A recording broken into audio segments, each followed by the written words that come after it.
Recently, a few people asked us, why Scalea? Why did we pick that part of Italy? And we thought, what a great question. So today we will be talking about that on Our Unspoiled Italy.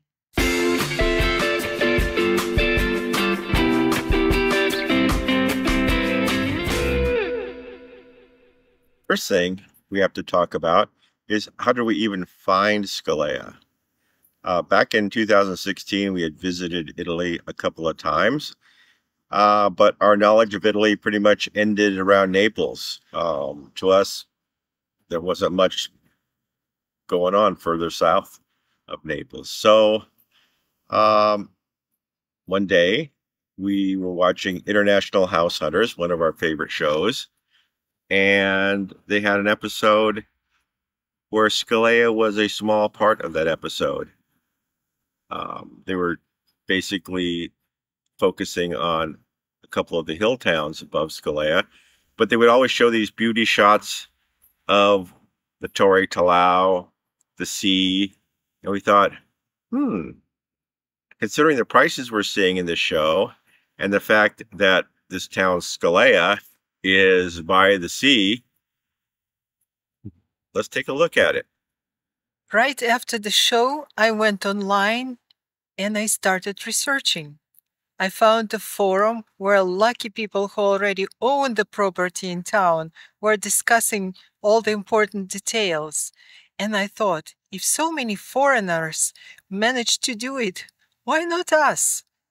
So for 3 or 4 months, Irina searched all the online real estate sites that she could find and put together a list of places that looked interesting to us.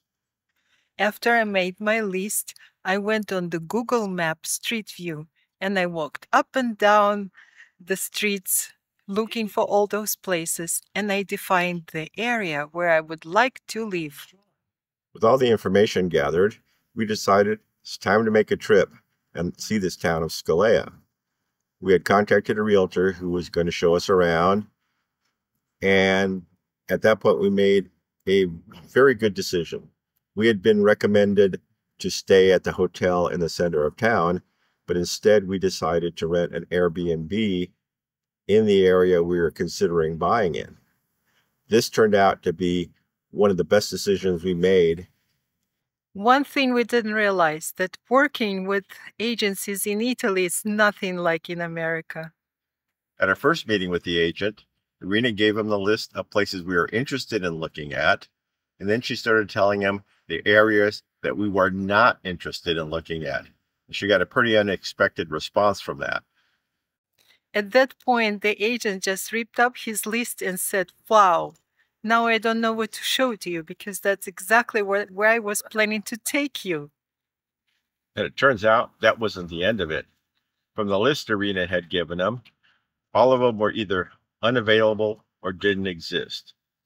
And this is where our Airbnb came in handy.